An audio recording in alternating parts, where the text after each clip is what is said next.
variety ng wika, register, at lingwistikong komunidad. Magandang araw mga mag-aaral! Ngayong araw ay tatalakayin natin ang variety ng wika, register, at lingwistikong komunidad. Handa na ba kayo?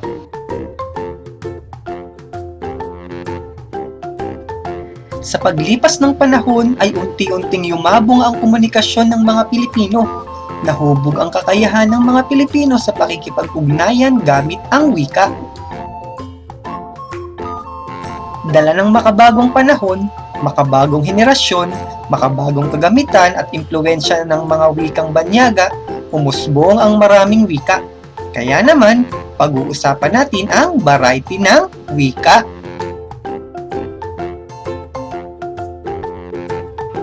Ayon kay Alonso 2002 na ang variety ng wika ay isang maliit na grupo o formal o makabuluhang katangian na nauugnay sa partikular na uri ng katangiang sosyo-sitwasyonal. Ito ay pagkakaiba-iba ng wika dahil sa mga grupo ng tao na gumagamit nito. Ito rin ay sanhi ng pagkakaiba ng uri ng lipunang ginagalawan, geografiya, pinag-aralan, trabaho, edad at kasarian. Makikita ang pagkakaiba-iba ng wika sa pagbigkas, sa intonasyon, estilo, pagbuo ng mga salita, at bokabularyo. Ito ang mga uri ng variety ng wika. Idiolect.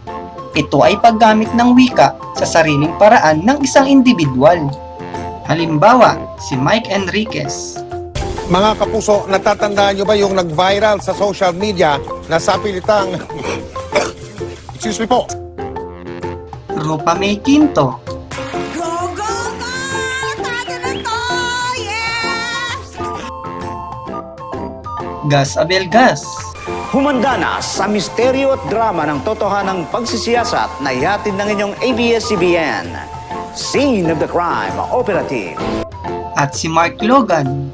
Napasobra daw ang hilig sa pagre-resort. Nag-iisip ngayon paano makakalusot sa gusot. Payo ko na lang sa'yo, total viral ka na sa YouTube. Ay, wala na. Bigyan na lang ng jacket si Kuya. Artista na yan. Mark Logan. Sumunod na halimbawa, ang dialekto. Wikang rehiyonal sapagkat ito ay nalilinang sa rehiyong kinabibilangan nito. Iba ang wika sa dialekto. Dapat nating tandaan na ang dialekto ay sanga lamang ng wika o masasabi natin na ang wika ang pinanggalingan ng dialekto. Halimbawa, ang wikang Tagalog. Ang mga halimbawa ng mga dialekto nito ay Tagalog Bulacan, Tagalog Cavite, Tagalog Batangas, Tagalog Metro Manila, at iba pa. Dahil nga, ang mga nagsasalita ng isang wika tulad ng Tagalog ay maaaring magkaroon ng pagkakaiba ng pagbigkas ng mga salita o paggamit ng panlapi ng isang salita. Depende sa lugar na pinanggalingan. Ang sumunod ay sociolect. Ito ay batay sa katayuan sa lipunan ng taong gumagamit ng wika o partikular na grupo ng tao. Ito ay tinatawag ding social dialect. Halimbawa, ang grupo ng mga ilang kabataang tinatawag na Jejemon. Eyo, Pose. Kamusta na Pose kayo dyan? Je. Ang sumunod ay Bekimon. Haler, ansya ka naman ng tsuba mo. Kaler ka. Sumunod ang tinatawag na Konyo. Ito ay pinagsamang Tagalog at Ingles. Hello, I'm busy. I go make aral muna, okay? Ang sumunod na uri ng variety ng wika ay Ecolect. Ito ang mga salitang nakagisnan sa loob ng tahanan, mga salitang laging sambit ng mga magulang o kasama sa bahay. Halimbawa, magbuhos ka na sa banyo at tayo'y maghahapunan na. Anak, mag-urong ka na ng ating pinagkainan. Ang sumunod ay ethnolect. Ito ang mga salitang nagmula sa mga ethnolinguistang grupo. Taglay nito ang salitang nagiging bahagi ng pagkakakilanlan ng isang pangkat etniko. Halimbawa, magsuot ka ng bakul upang hindi ka mainitan. Ang salitang bakul ay mula sa mga Ivatan na ang ibig sabihin ay pantakip sa ulo. Ang sumunod ay pidgin. Ito ay walang formal na istruktura at nabubuo sa pangangailangan ng nagsasalita. Nangyayari ito kapag may dalawang tao na magkaiba ang wika at nais nilang magkaunawaan. Halimbawa, Ali, ikaw bili akin damit ganda. Bigyan kita lucky discount. ang sumunod ay Creole. Ito ay produkto ng pidgin na didevelop dahil sa mga pinaghalong salita ng individual mula sa magkaibang lugar na kalaunay nagkaroon ng formal na istruktura na wika. Halimbawa, sa Chabacano, Buenos Dias, ang ibig sabihin ay magandang umaga. Buenas noches, ang ibig sabihin ay magandang gabi.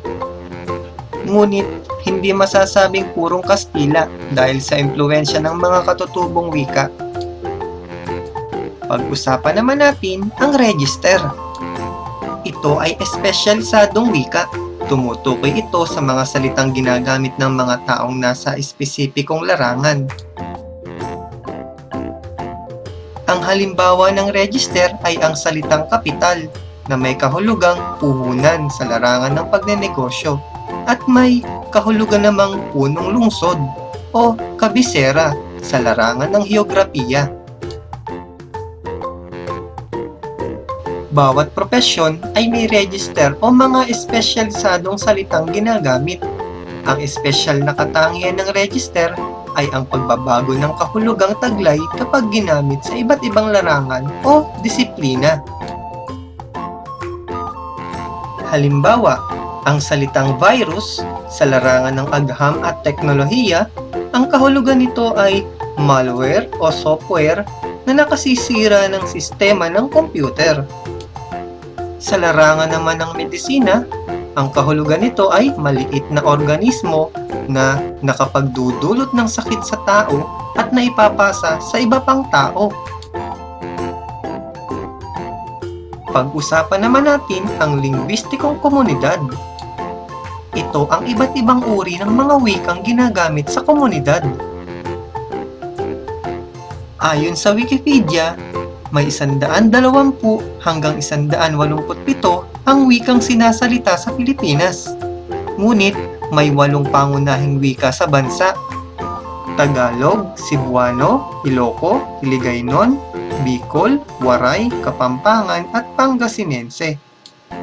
Kung ang wika mo ay Tagalog, anong dialekto ang gamit mo? Ito ba ay Tagalog Bulacan, Tagalog Cavite, Tagalog Batangas, Tagalog Metro Manila, o iba pa? Sa isang komunidad ay may sari-saring uri ng individual na nakatira. Bawat tao o grupo ng tao ay may kanya-kanyang dialekto na ginagamit. May mga grupo naman na ang gamit ay ang makabagong salita at naimbentong mga salita. Halimbawa, ang grupong gumagamit ng pinaghalong Tagalog at Ingles o mas kilala sa tawag na Konyo. May ilang grupo rin ng mga kabataan na gumagamit ng wikang Jejemon at Bekemon o gay language naman ang lingwaheng ginagamit ng mga bakla. Sa larangan naman ng mga profesional ay may sarili rin silang lingwistikong komunidad. Mayroon silang partikular na wikang ginagamit o mga espesyalisadong wika ayon sa kanilang propesyon. Iba ang katawagan ng ginagamit ng mga guro sa mga abogado. Iba rin sa mga inhinyero sa mga doktor. Iba rin ang lingwistikong komunidad ng mga nasa mababa at mataas na antas ng lipunan. At iyan ang ating aralin. Nawa ay inyong naintindihan. Maraming salamat sa mga nakinig. Sanggunian.